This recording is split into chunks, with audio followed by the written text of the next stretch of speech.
empowering your life. Welcome to the Sphere. This episode is sponsored by Sphere Exclusives. Looking for exclusive content from your favorite podcasts here at the Sphere? Head over to sphere.tv/Patreon and sign up today. True Digital Media Consulting. You're online right now and so are your customers, but marketing has to be a consistent journey. True Digital Media Consulting can help with your online ads, organic growth, and so much more. Contact us today at 832-934-4436 or visit our website at truedigitalmediaconsulting.com. Lady Ari Natural Hair Care. Lady Ari Natural Hair Care has been a prime destination for catering to naturally kinky hair in Houston, Texas. Give the experts a call today at area code 832-265-3792 or book online at ladyari.com.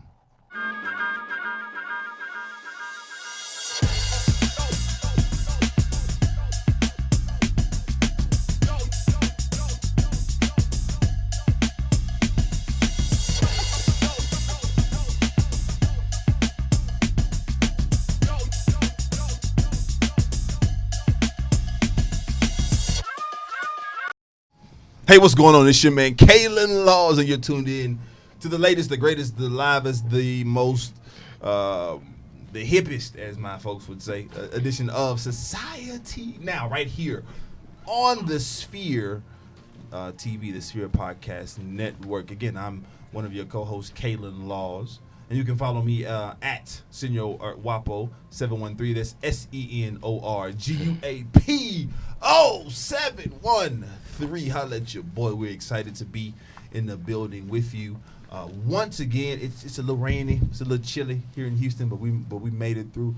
For those of you who are maybe tuning in and listening online, or while you're in the car, be safe. You know, on the way into the studio, we didn't have anything, thank the Lord, but we saw a major accident and things of that nature. So we just want to make sure that you guys are safe, that you guys are traveling safely and really, really doing your thing. And I'm telling you, it's going to be a great show. It's going to be a phenomenal show. It's going to be a fantastic show. So many things are happening. So many things are going on in the community. But first, before we talk about what's going on in the community, we need to talk to someone else. And that's my wonderful co-host to my right, my baby mama, my wife, my best friend. I feel like I need to start rapping. Hey. I'm not gonna do it though. Okay, I'm not gonna. I was gonna do it. I would no. No. Hip, Anyways, we're glad that you're back with us for another edition of Society Now. I'm your beautiful co-host, There the it is. modern day Cindy. That's Cindy with an I, not a Y. And we do have a special guest in the building today. We got a special guest. This brother, I tell you, he's a friend of, he's a good friend of mine. He's a colleague. He's a man about business, a man about the community. He's a politico. He's a phenomenal public speaker. He actually has his own podcast, which we'll let him tell you about. It travels around the country, really talking about some amazing issues and some things that need to be done to better this country and better yourself as an individual. He's a giant. He's not a Goliath because Goliath was a Philistine. He's on the other side. He's more of a David. Yeah, you don't want to be a Philistine because he did fall. Yeah, he did fall. He got his head chopped off, smooth off. But man, listen. I'm sitting next to a king. I'm sitting next to royalty. I'm sitting next to someone who has been at the front lines and who has also been a strategy man and an administrator. I'm sitting next to someone who has had dinner with some of the most powerful people in this country. I'm sitting next to someone who seat at the table. Yeah, I'm sitting next to someone who has had that seat at the table and continues to have a seat at the table. I'm sitting next to the Indomitable. I'm sitting next to the Gargantuan. I'm sitting next to the global leader, Dame Thad, Damien Thaddeus Jones, aka Dame Thad. What's up, brother? Hey, brother, how are you? Well, how are you? Good. I just want to know, is the seat still warm? Can somebody else sit in the seat? Oh, stop after it. this, we got to go get another chair. But no, let me acknowledge the leader of the house, Mrs. Kira Laws. Please. Thank you for having me. Hey, thank you for coming. We know that you're the boss, so I want to speak to you first, Facts, and please. then get to my brother. But no, thank y'all for having me. Listen, this is the third time that you and I have been podcast radio together, and I think you missed your calling. You should have been a hype man in another life, man. You are incredible, but thank you for those kind words. Really appreciate y'all, and looking forward to this incredible conversation. Yeah, man, I'm we're gonna looking have fun. forward to it. So let's just dive right in. Go ahead. Okay, so who is Dame Thad? Who are you? Let the people know. Damien Thaddeus Jones, question. great name that my mother and father gave me, but from Jackson, Mississippi. Try to be a servant leader Okay. in everything that I do. Veteran of the Air Force, have moved around in political circles, and just try to change the stereotype as it relates to African Americans in the political sphere, and try to inspire some people with the work that we do every day. I'm inspired every day by my favorite Bible verse, which is Matthew 23:11, that says that he that is greatest among you will be your servant. And so if you want to be great, roll up your sleeves and be willing to serve the least, the last, and the lost, and do whatever it takes to move our communities forward. So I think that's a great that scripture reference is actually a theme that I feel like a lot of the political leaders that I believe in use or stand on, whether they know it or not. Yeah. The service first, right? So what was your entry into politics? Gosh, it's been so long now. I would say, as the next Right, congressman next speaks over there. Come on now. Probably about 8 years ago, Mm-hmm. I started going to school at Texas Southern University. There it is. Home of the Yeah, Fighting the Tigers. Texas Southern University. The. All roads lead to Texas Texas Southern. Southern. Hell, Texas Southern. And I knew I wanted to do something in politics. I knew I wanted to help my community, and got started at TSU and got connected with some good mentors and some other good leaders, and my good friend Shakira Dennis, who's just Shout out been to Shakira. who's been excellent with my career and helping me, and got connected with former police chief and former council member C.O. Bradford, who Okay. gave me my first shot, who gave me my first internship in politics, and he taught me so much, and I just sat at his feet and absorbed and learned what it takes to be a quality leader, integrity, commitment, dedication, all those different things, and I was blessed to have some good opportunities and kind of took off from there, and it's been a good ride to just really help and serve people, and just see how communities are changed, put a smile on people's face, and just try to make folks' lives better. Because look, there are two things that are definite in this life: being born and dying. And so the challenge is, what do we do from womb to tomb? How do we that gap, if you will? Right. What do we do with it? And we are in full control of that. We can't blame other people with what happens with our life. We control our own destiny. And so I've decided that every waking moment of my life and every breath that I breathe, it is devoted toward moving the community forward and helping others in every way that I can. Sounds good. So, with that being said, what has been your favorite post to date? Like, what are some of the things that you've done in service you feel like it's your favorite thing you've done thus far? In public service? Good question. Great question. Let me think. What has it been and why? You know what? I'll say my latest endeavor with former Congressman Beto O'Rourke. Okay. And I think it was being his political director in Harris County was probably the toughest thing I've ever done in my life. Working, for 6 million people in Harris County, which is a huge challenge. Absolutely. Working directly with diverse groups, and we know it's as an African American, we know how black folks can be, and so challenging to meet their every need, listen to their concerns as well, which are valid concerns, and also just work hard as I can for those folks. And we had an uphill battle. Nobody thought that we would even get close, let alone win, and we got very close. And so I'm excited and I'm happy about the results of that, and I think there's going to be more coming from that possibly down the road. Yeah. So give the people kind of an inside look as to what a political director does. Coalition building, meeting with various groups throughout the neighborhoods, be it sitting down with teachers, sitting down with the medical community, sitting down with our students, sitting down with real estate, the real estate community, all those different facets of our lives that affect our lives, and we want to listen to those people and find out what their concerns are. how the representative can meet those needs and how we can develop a fruitful and quality relationship. That's one part.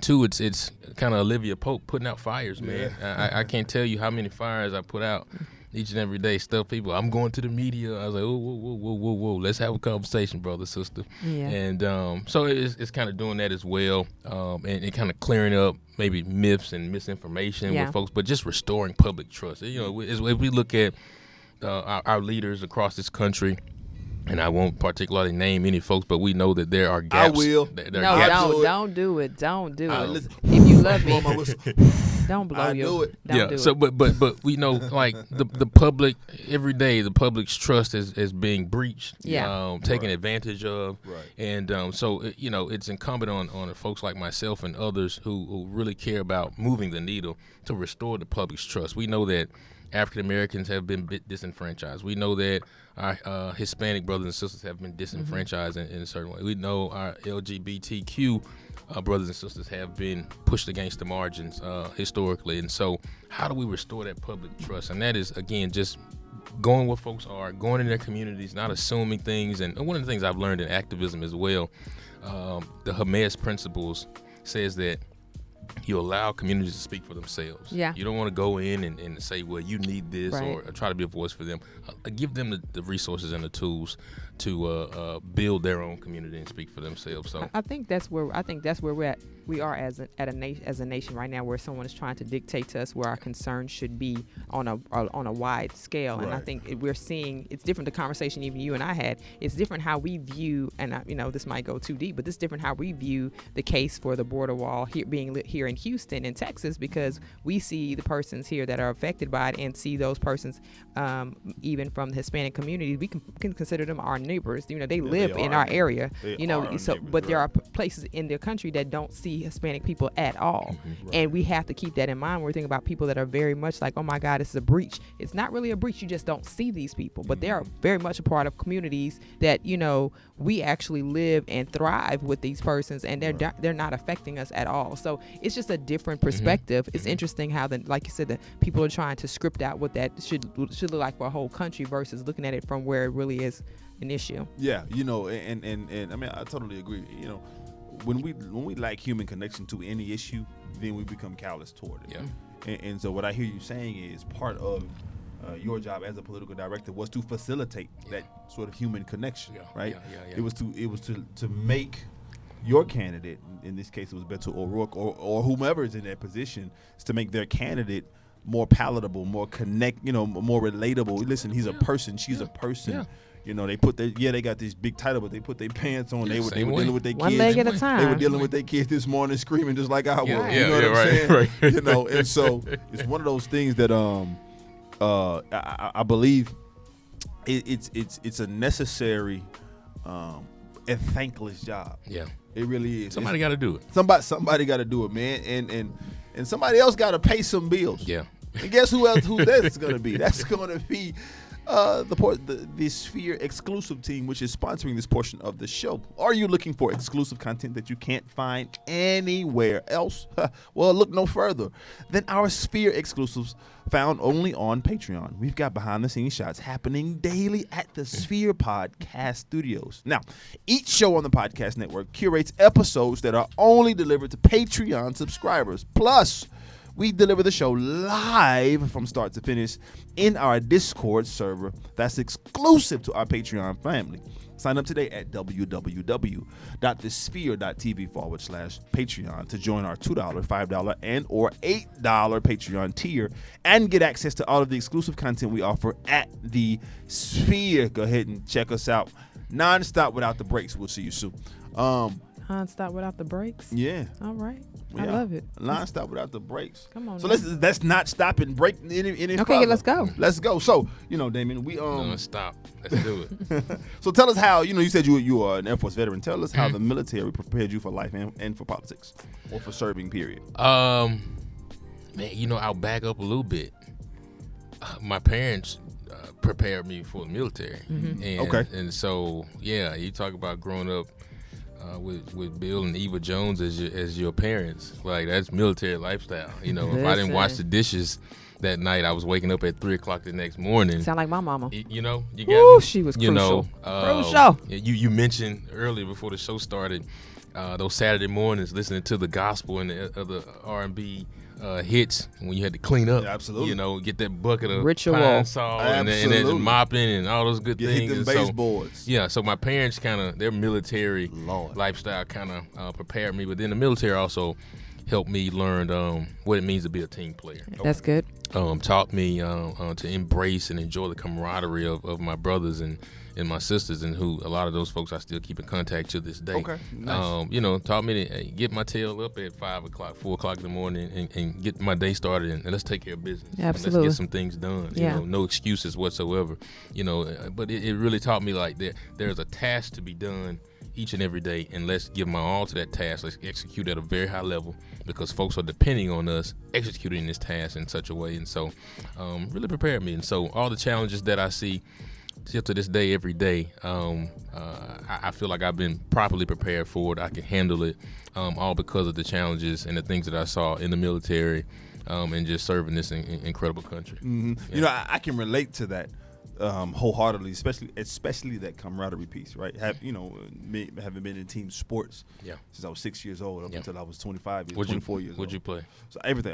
Basketball, football, and track. Okay. You see what I'm saying? And then wound up coming to college and running track and being very, very successful. Okay. So, but my guys from high school that I played basketball and football with, and even track with, those guys, I'm still very, very close. There's about six of us that, like, we talk on a daily basis. My phone was blowing up today while we were driving. 65 missed messages because I was driving, just from a conversation. There's so many lessons in sport, man. Oh my gosh. There's so many lessons in sport, and so, you know, everybody wants their kid to be the best, but sometimes they aren't. Yeah. But even if your kid's not getting that playing time that you want, and you know, There's there's still some valuable lessons that Absolutely. they learn. Like, if you're riding the bench, that means, hey, this just may not be your particular ministry, but you can still learn a lot from your teammates. You can learn how to support. You can learn how to be in a support others. role. You can learn how to, really, really galvanize folks to root behind them, because your teammate, when your bench is going crazy and you're on the court, the crowd might not go crazy, but if your bench is hyping you up, that Drives does. you. Oh my Drives you.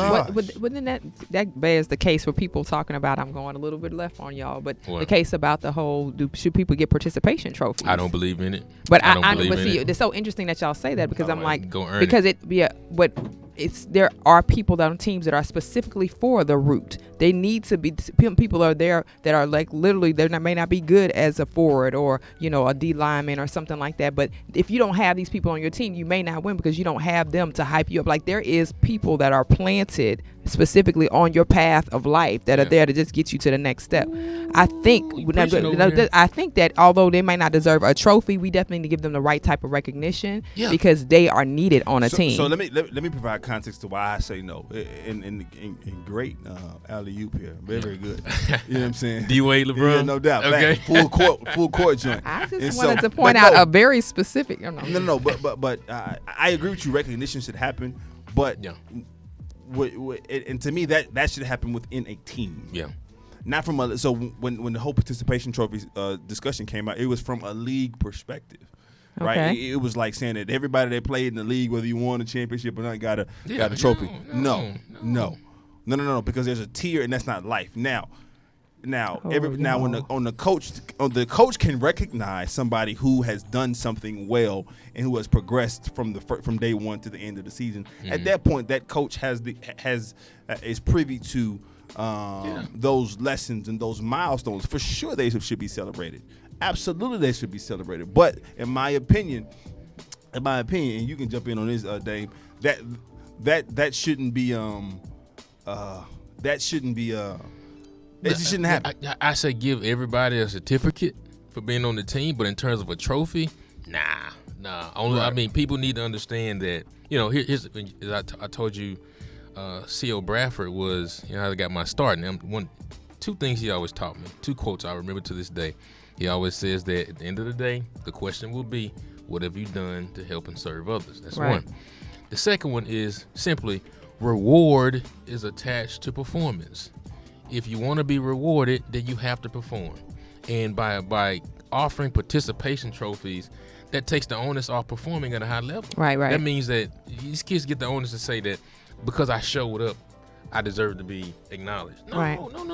no. You don't get Employee of the Month just for showing up, right? You have to perform. So we need to put the emphasis back on you need to perform at a high level, and you need to compete. People are afraid of competition. I love good, clean, quality competition. It can even be a little dirty for me. Yeah, But that's the problem right now. No, I'm just kidding. But you know, and I have 9 nieces and nephews, and the ones that are coherent that can talk to me, all know the quality and how intense it is, and how Uncle Damien feels about competing. Right. We will compete in the Jones family. Facts. And we will go out and be the best, and Facts. we will strive to do everything at a high level. Man, so let me ask everybody. I want to ask everybody in Facebook land. I got a quick little question for you. We're going to transition to a discussion on this question, but I want to ask: does money matter over memories? Money or memories? Which one matters the most? Which one would you choose?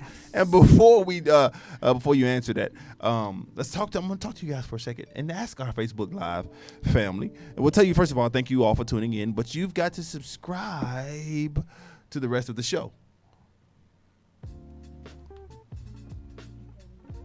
Oh, keep subscribing to the rest of the show. But before the reason why you want to subscribe is because you got to hear the conversation like we're about to have right now. This money over memories thing. Yeah. So take the poll. Do you value memories over money? I know for me, the reason this question came up is because of something that you posted on Facebook, Daniel. Yeah. And I wound up reposting it as well. So, Kira, tell us about this question. I should have an open dialogue about it. So it's said, would you rather CC Damien Jones spend less time with your kids, spend less time with your kids due to work and leave them $1 billion in your will? That's the money. Or B, spend lots of time with your kids and leave them nothing in your will. That's the memories. Yeah. And for the sake of the question, you can't choose both. Money versus memories. Money versus memories. So we'll let the boss start. Go ahead. Oh, well, I feel very strongly about this for so many reasons. And let me tell you, I think that's where we are as society right now. People are choosing one or the other. Mm-hmm. I don't think people are comfortable landing in the middle because no one's have taught them how to balance both, right? I have made a comment about, a lot of the things that even we do as a family is considered to be quite strange because we incorporate our family in it, right? The kids are incorporated in how we do work. It's almost like when you watch, I think a good example of this is watching the games on HGTV. If you watch a Fixer Upper, their kids are involved in their $1 billion come up. They're totally involved in it. Yeah. I don't think a lot of people have been taught how to incorporate the family dynamic into making a memory. That's part of making the memories. So I can't really split down the middle because I feel like choosing one or the other is just not how I live. Right? I feel like there is a way to do both. I just think that the issue is that no one's been taught how to do both or appreciate how to do both. I think it's just I think this is where we live right now. People are choosing one or the other. I don't necessarily know if we have as a society, giving people an opportunity to live in the middle without getting catching flack for it. You see what I'm saying? Yeah. I think our society doesn't allow, if you really care about what society cares about, allow most people to live in the middle. Because I have a lot of people that be like, oh my God, I just got to get away from my kids. I'm like, you just had the baby 2 weeks ago. What are you talking about? What are you trying to get away from the kid? The baby just eats, sleeps, and poops. I'm like, you got to get away from your kid. Why? I'm like, the baby is not bothering you. So it's just the psychology of how we have trained ourselves to believe that sometimes being around, trying to do both or balance it all. I shouldn't say all, but balance it is an issue. And then it's also a situation with how we view time. Yeah. So what is the value we put to time? Because what's a lot versus a little? Yeah. My a little is, to me, probably someone else's a lot, and vice versa. So it's how we all just half full or half empty.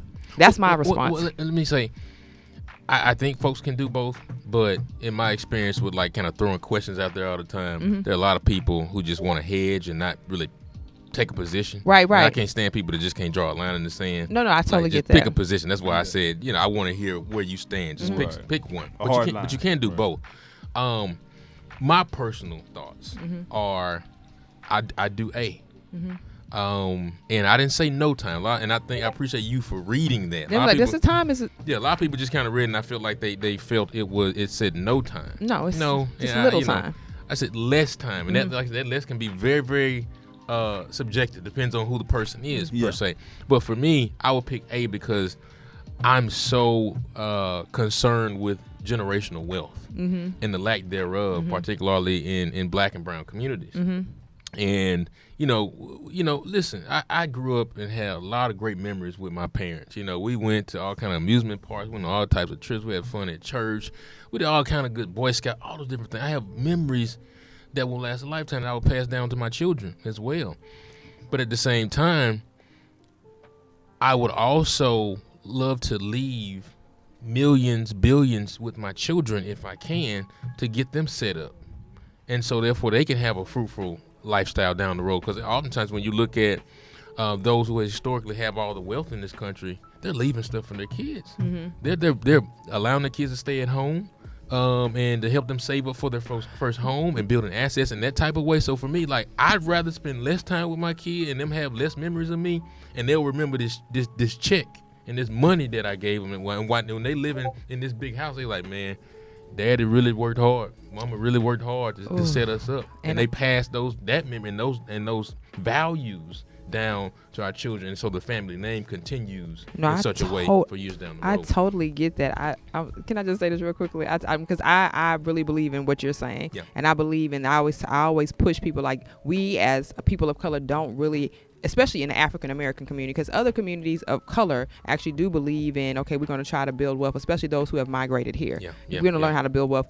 I feel like we are the ones who have gotten away from, or don't know how to build wealth, don't know how to, because we push our kids out the nest before they're ready, and they create more debt on them. We don't know how to break the cycle of debt, and so we have this stigma about, if you let your kids stay, then they sorry. Let's reroute. Let's kind of take some of that language, that negativity out of our communication style, because actually in other communities, if you watch them, they're letting their kids stay, removing the debt, and giving them assets when they leave. Right, my kids are gonna stay until 27, 28, until they have a bag. As long as they're being productive, let them get a bag first. They're gonna be there all day. Let them save up. They ain't gonna be out there just chilling now. No, they're gonna do something. You be coming to my house in all kind of night, but you're gonna be saving. What that savings account looking like? What it look like? And so, speaking of what it looked like, let's see what that poll looked like. We placed a poll up on Facebook, and so for those of you who want to be more engaged and interactive, make sure you catch with us on Facebook. And the poll, 100% of folks who answered said memories. Wow. Yeah. People. And I'll pull up my comments in a minute. Like, I got over 100 some comments. Yeah, and I got like over 60 on mine. People are really, hell bent on the memories piece, because people want to spend time with their children. And y'all parents, y'all understand. Yeah, no. I totally understand it, and I agree. For me, initially, my because I know you, I know the thing deeper. So I read it like 5 times, and I said, wait a minute. He didn't say no time. He said less time. Right. And then if you look at the part B, it's lots time, so it's less than lots. So it's right. subjective. It's how you value time. So for me, I would love to spend. I spend so much time on my kids. It's, I get, dudes ask me all the time, well, how are you able to spend so much time with your children? Man, I'm an entrepreneur, thank God, so I can. But I'm with you about the generational wealth. But also generational wealth, which to me leads into a communal wealth, right? And I know you're there too. And listen, I was thinking in my answer, what one of our Facebook Live members or what viewers wrote, and that's making money can be a memory. Mm-hmm. So it can be both. Making that money and showing your kids how to make the money. Show them how to have value in what you're doing, because then they can see it and be like, okay, we actually had memories. A lot of people did say in the Facebook comments who chose memories, but they said, I'd rather spend a lot of time with my kids and show them how to make a good living, and therefore they can go out and make their own million, if you will, instead of because a lot of people and do it with a smile, because don't be a grumpy person trying to make a memory. Right, That's but some people feel. I think there's also a dirty connotation with money. Yeah. Oh yeah. People they continue to say and they continue to say that money doesn't buy happiness, or people. And I did some research today as I read through the comments. People also feel like the millennial generation is not fiscally responsible enough to handle a large inheritance, and they feel like they're blowing it. The data does not support that. I'm just telling you. You look at Bill Gates, $92 billion. They say they're not leaving their kids hardly nothing. Right. But that because he comes from a different generation and he still has yet to transition. Well, we have to talk more about that in a minute. I mean, gosh, this is so polarizing. And this is why you got to subscribe to the show or become a Patreon member. Patreon, because we're going to talk about this. So you can get the full unadulterated content. But I want to talk to our Facebook Live folks again. And again, thank y'all for tuning into the show. And subscribe to get the rest of the show. You can subscribe to our show on all the major platforms. What are those? iTunes, Spotify, YouTube, iHeartRadio, SoundCloud, Stitcher, Spreaker. Wherever you get your podcast, we're there.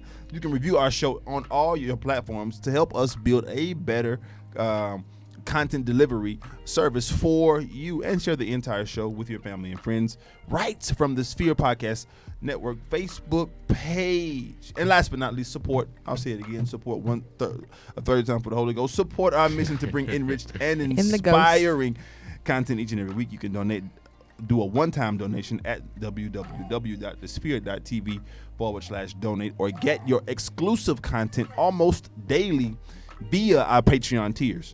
Sign up at www.thesphere.tv/Patreon. Shout out to you. Shout out to Mike, James Michael, Mom, Artist. What's up? Appreciate you. VP, what's happening? Vincent Powell. VP. Right. Thank y'all for tuning in, man. And we're going to continue this discussion. Make sure you hit subscribe so you can catch the rest of the show. Subscribe right now. So, facts. So, with this money or memories thing, memories are priceless. Yeah, memories are priceless. They are. I mean, I'll say it again. They are priceless, dang. But I think that it's high time for us to get more power. Yeah.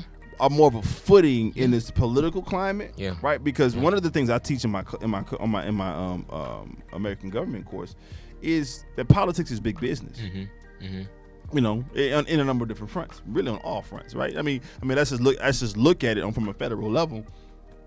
The numbers: over 2.1 million employees work for the federal government. That's the largest organization from an employee and infrastructure standpoint in the world. In the world. Yeah. So can you imagine? Forget the deficit. We can go there, but let's not even do that right now. Let's just talk about payroll. Yeah. The payroll for 2.1 million people. It's incredible. Come on, man. Incredible. Come on. I don't even know what the number is, but I mean it's big business. But it's also big business because from a social standpoint, if you don't have in our economy and in our government and in this democratic republic that we have, if you don't have and honestly, America is run like a corporation more than it is a government. That's what Congress does, fight over money and where to place the money, right, for the most part. If you don't have a footing and if you don't have any economic power or prowess in your community, then the extent to which you can be effective is diminished. Yeah, but Malcolm, and I forgot to post that article today. Today is the day that Malcolm was assassinated, and I always share this article that I wrote. Rest in peace, Brother Malcolm. And my love for him. But he said that our community starts behind the 8 ball, while other communities kind of start with a head start, if you will. And part of a lot of that is institutional racism, but another part of that is us not putting our families in a better position to succeed financially when we die. You look at things like life insurance. Absolutely. A lot of communities are getting ahead because they're paying that $20, $30 a month for when they die, their family's going to get $500,000. And imagine what that can do. Change your life. For the future of your family and your financial trajectory. You talk about just saving up that 401k. I mean, I've read some comments. Some people said, like, that's not my life goal. I don't plan on leaving my kids anything. That's not what I'm working for.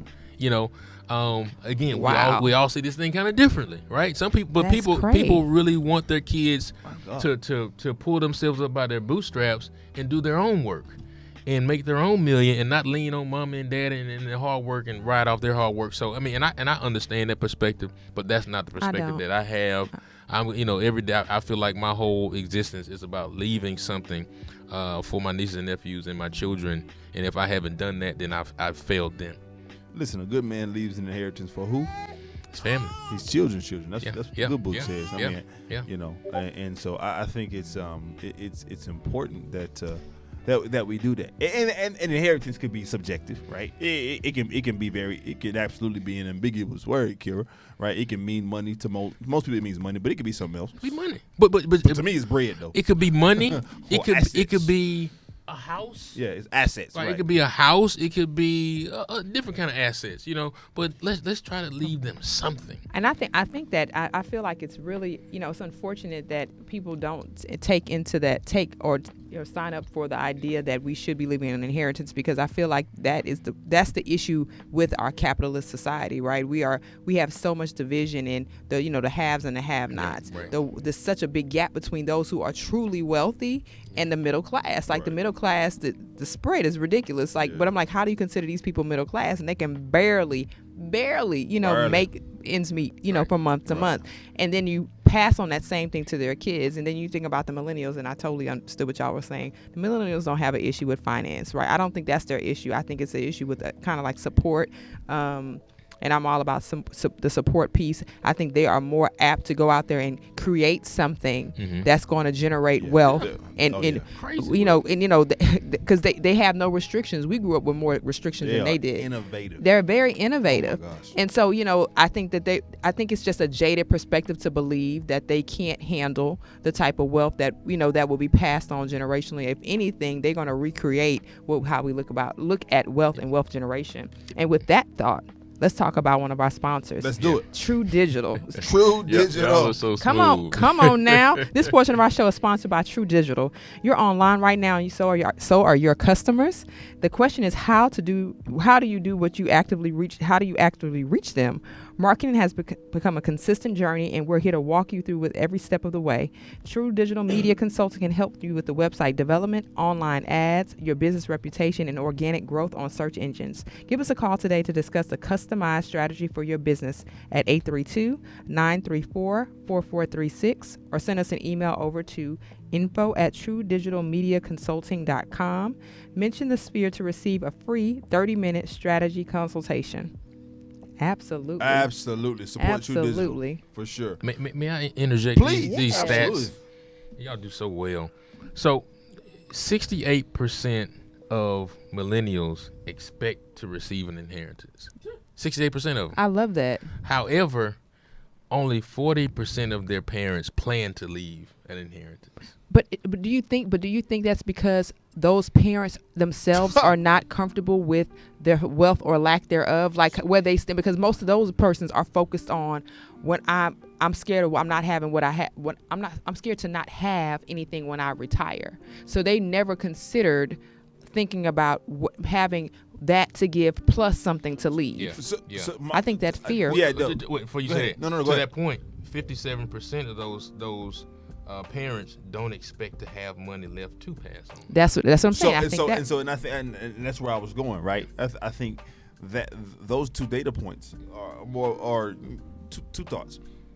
More of an indictment on the parents, Okay. right? A number of different reasons, right? Yeah, but essentially from a broad perspective of poor financial planning, because the American way is to live beyond your means. Right.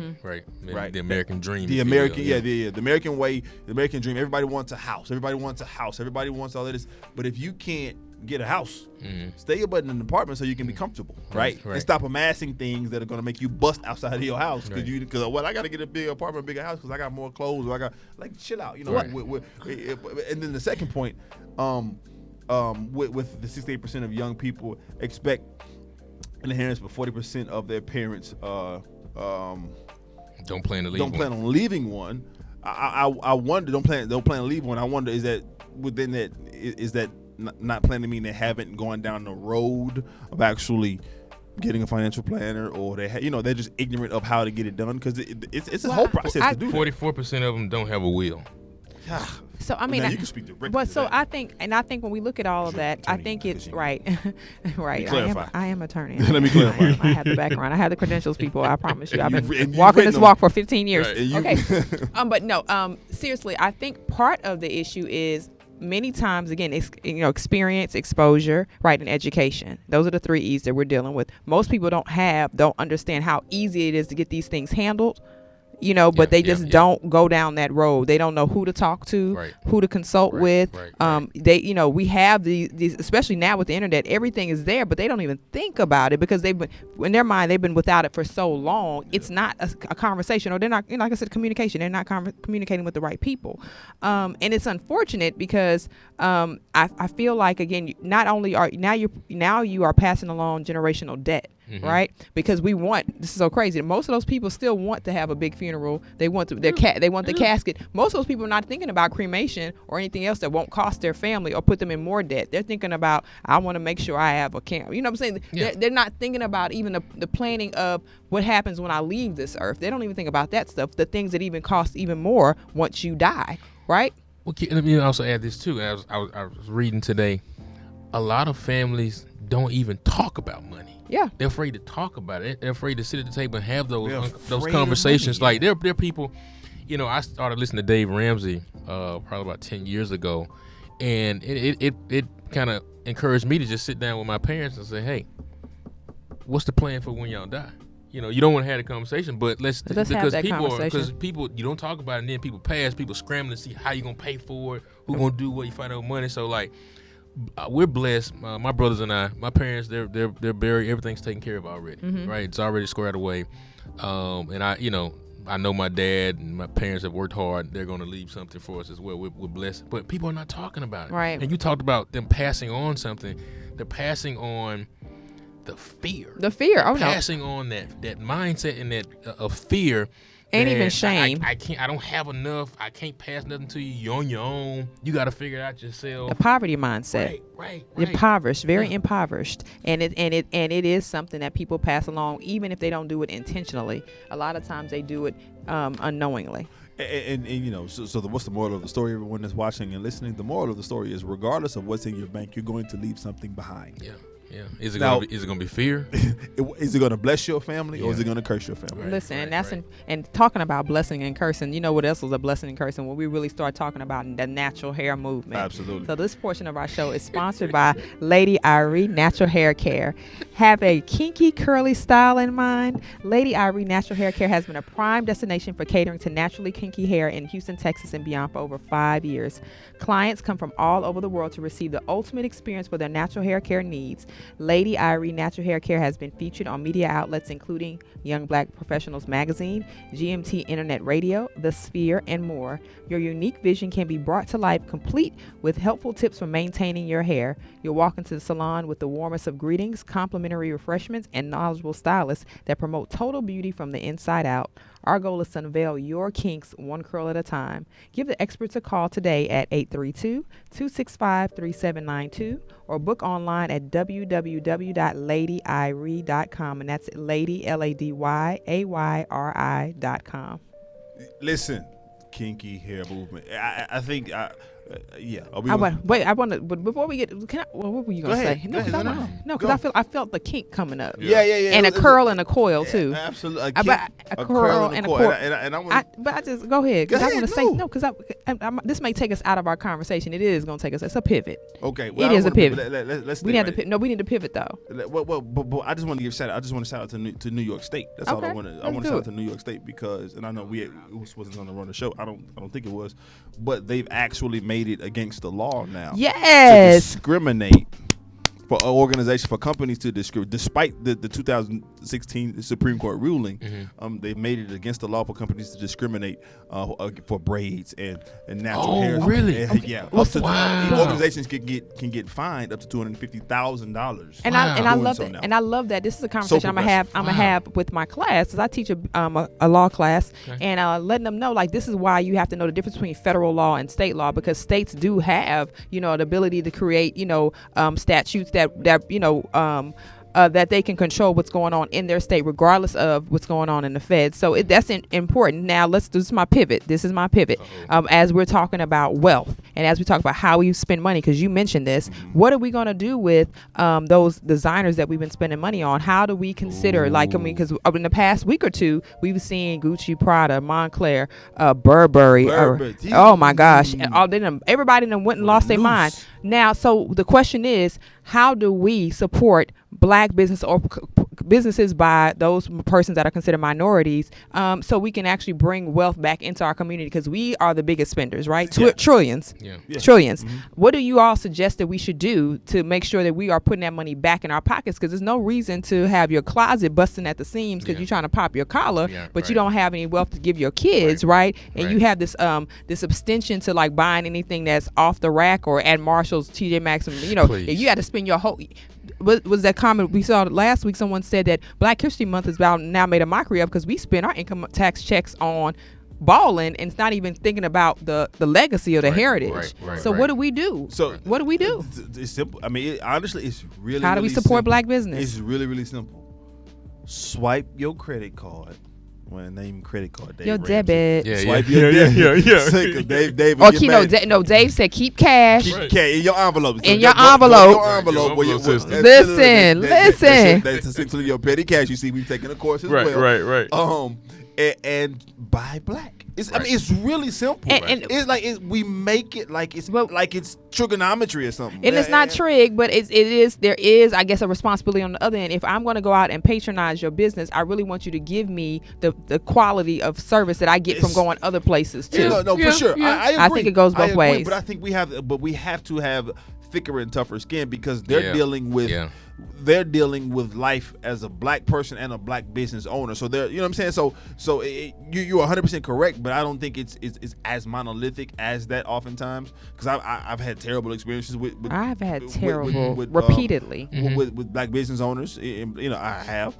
But at the same time, I think that let's have a little bit more grace and try to support them. Let's stick in the trenches with them. As best as possible. And you do. I stick. Our home, we support black all the time. I will go off. I will go from the southwest side of Houston, Texas, to the northwest side just to get one thing. Same here. Yeah, because I'm like, I'm trying to support you, and when I find someone, because I'm like, I really want you to know that I'm supporting you as a person. The minute that you show me that you are not respectful of the fact that I'm spending my gas and I can go do this right around the corner, then I'm going to have to find someone else. I may not replace you with the right around the corner, but I'll replace you with another black business that can do it, because there is I have a heart for that. You know what I mean? I really do. But to answer your question, as you said, it's simple.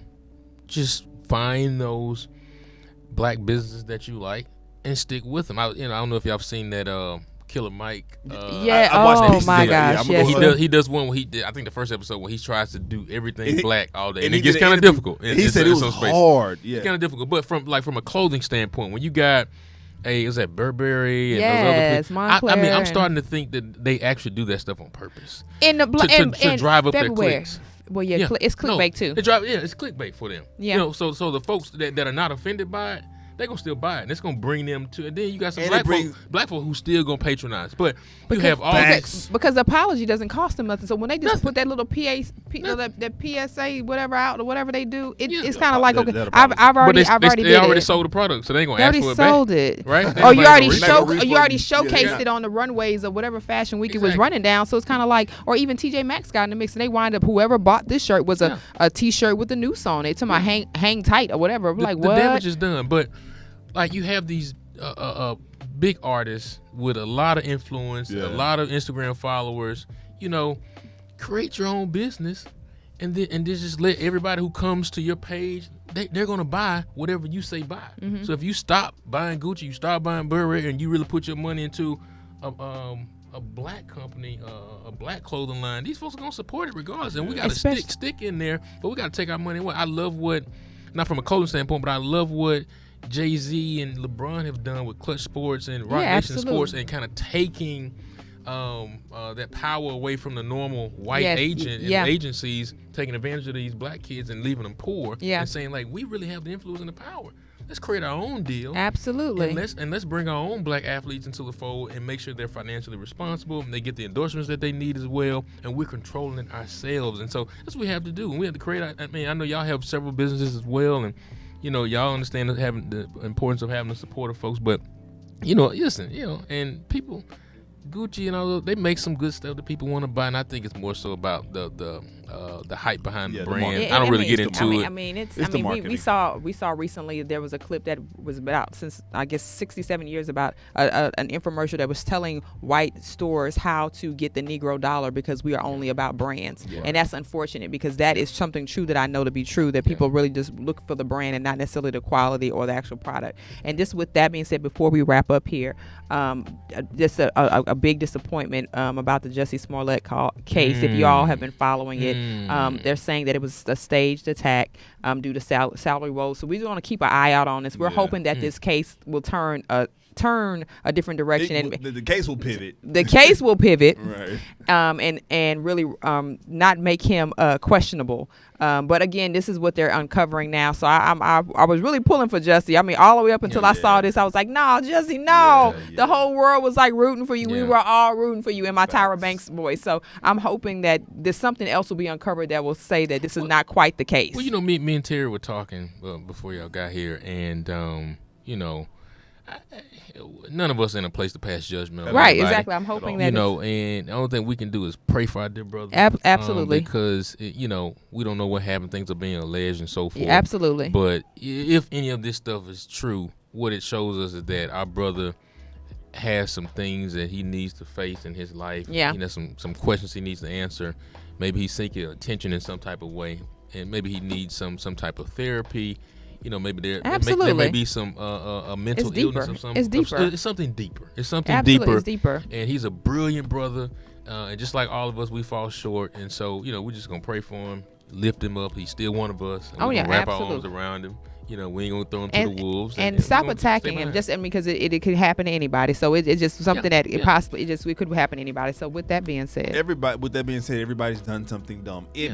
If they're saying if there's any truth of this allegation, we all have lied about something. If something has occurred in our lives, right? You know what I'm saying? Something has occurred in our life that would literally make all of us ashamed. Let's love on them, like you said. It could be many things that have led to this situation. Just love on him, not stop attacking him on it. We don't want him to go so far underground that it hurts him in a deeper way. Right. But thank you all for tuning into this amazing show, an amazing episode. Shout out to Damien. Thaddeus, Dame Thad. Real quick, let folks know where they can find your podcast, your episodes that have been archived, and what's going on with that. I'm not doing a podcast right now. Okay, well that's okay. Because you should come back here a couple of times. I took him out the archive. Okay, I'm brewing some other. I got some other stuff brewing up right now. Well, you need to come visit us a few more times then. Yeah, absolutely. No, happy to. But you can always go to my website, DamienJones.org, DamienJones.org. Happy to come visit with any of you in your community and spend time with your young people or any group or what have you. But just let's work together. Let's build. He's a phenomenal organizer. All about the community. He's a phenomenal organizer and a phenomenal speaker. Phenomenal gentleman that people can really be benefit from, and I'm not saying that he ain't paying me for none of this. No, it's just paid. It's just real facts. You should be a hype man, brother. What else is a real fact is the fact that you should go follow me at Senior Wapo 713 on all social media outlets. That's SENORGUAPO713. Holla at your boy. And you can just follow me at the Modern Day Cindy. I don't have all that to give you. It's Cindy with an I, not a Y. No. Follow me on the gram. On the gram. And stay tuned. We got a lot of stuff coming. Oh, yes, a lot of stuff coming. So stay tuned. We'll see you guys next time. Thank you for tuning into Society Now. Thank you all. Thank next you. time. Peace.